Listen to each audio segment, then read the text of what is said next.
Alright, in this video we're going to go through the 2.D expanding logarithms DeltaMath assignment, and so I'm just going to do a couple of examples of each of the level 2 and level 3 problems.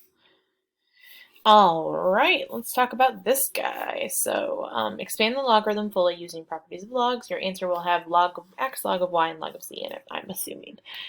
So first and foremost, so all of this stuff is inside of this logarithm. And so I'm going to start for the biggest thing that's happening for all of these things. So all of these things, x, y, and z, all have a division occurring. So the first thing I'm going to do is I'm going to break down that division. So if I have the division inside of one logarithm, I know that turns into subtraction outside of logarithms, or between two different logarithms. So log of the top part minus log of the bottom part. All that stuff I'm going to go ahead and put in parentheses because I like parentheses more. Goodness, okay. So that's pretty much as simple as that one gets log of x, but I know that I can break down this guy even farther. And so when I do that, technically what I have in here is I have y to the fourth times the cube root of z squared. And so that logarithm is going to be broken down into multiplication inside turns into addition outside. So log of y to the fourth plus log of z, cube root of z squared, like that. And then I still can just bring this guy down. Now, this little subtraction guy is a problem causer, or at least it has been in the past. You have two options. Since you're subtracting this singular logarithm and then I broke it down even farther, you can either subtract the whole thing because you're still like subtracting that singular logarithm by subtracting all of this stuff, or if you want to go ahead and distribute that negative, you are more than welcome to as well. So those are your two options for dealing with this subtraction piece right here. I usually don't distribute the negative because I don't want to mess up doing anything like that, but go for it. So now what we're going to do is we're going to bring down our exponents. This z secretly has an exponent going on, and this is one of your properties of exponents that you have to remember. So if I have z to some power and then I have an index, I can rewrite that as z to the power over index. So this cube root of z squared is secretly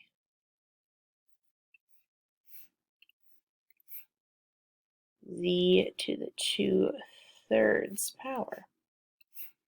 Get my colors back.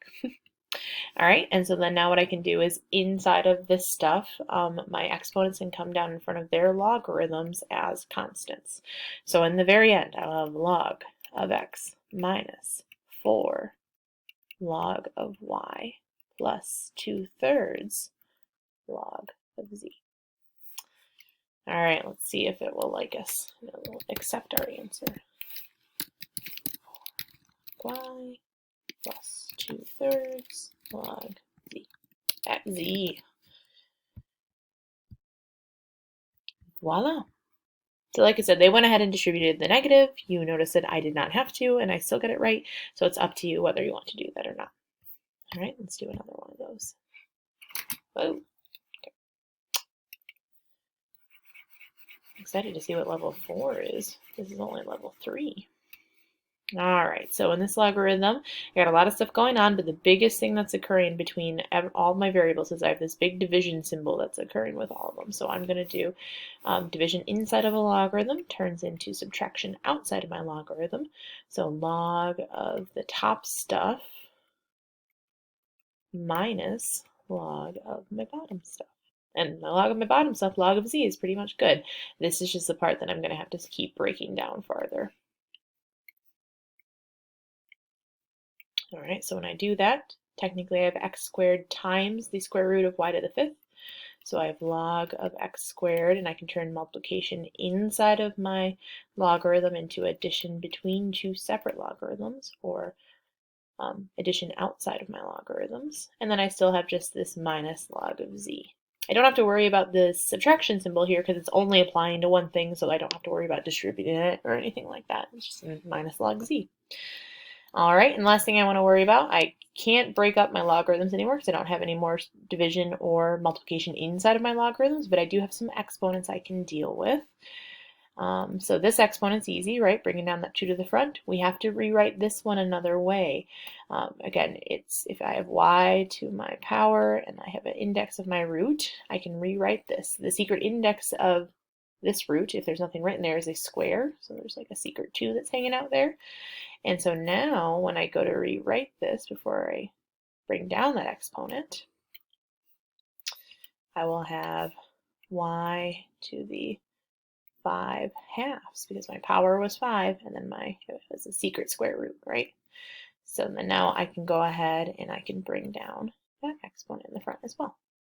So my final answer will be 2 log of x plus 5 halves log of y minus log of z.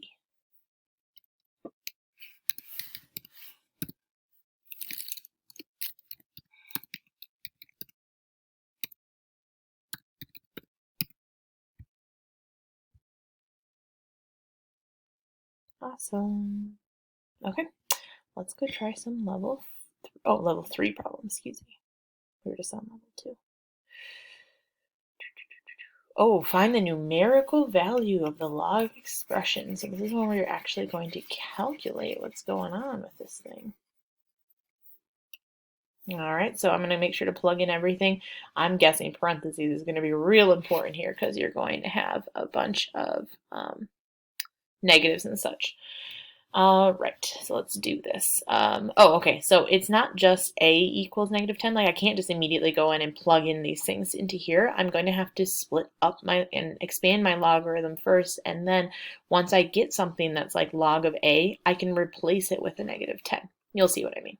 So, with all this stuff, I have division occurring with all these variables. So the first thing I'm going to do is I'm going to split it up. Division inside of a logarithm turns into subtraction between two separate logarithms. So I take the log of my top stuff minus the log of my bottom stuff.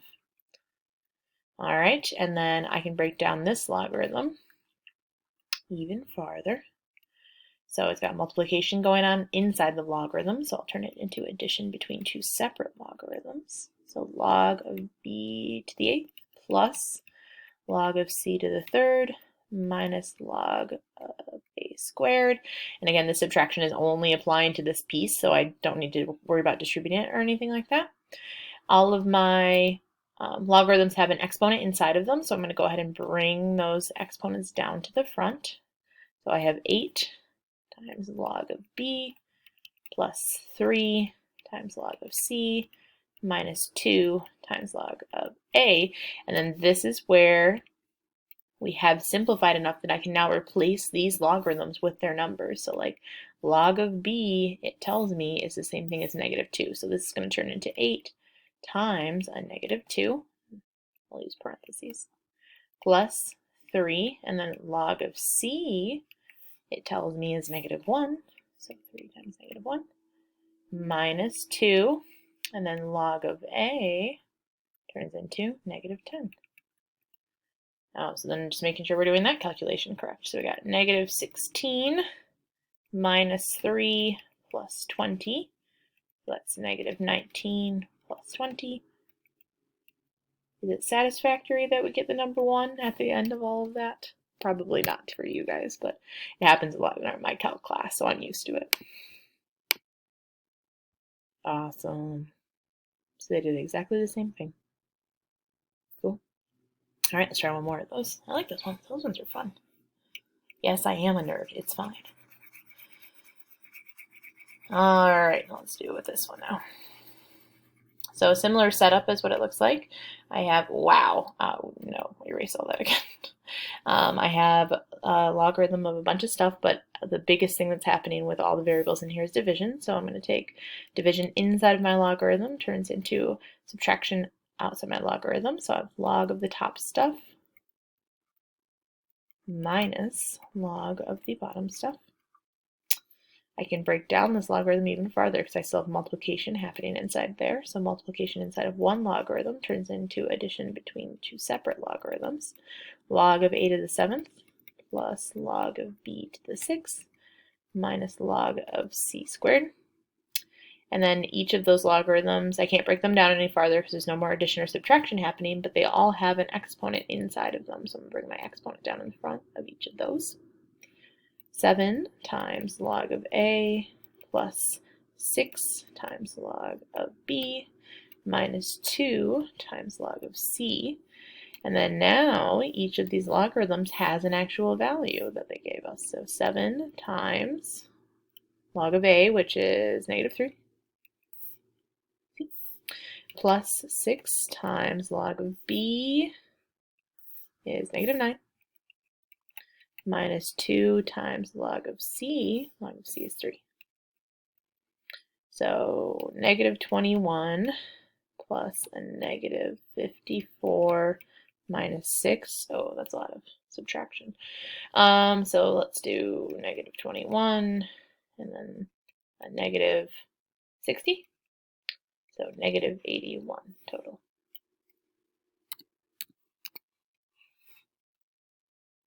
There we go. So that's how you work on the level 3 problems. I personally think the level 2s are probably harder, but to each his own. All right, let me know if you guys have any questions.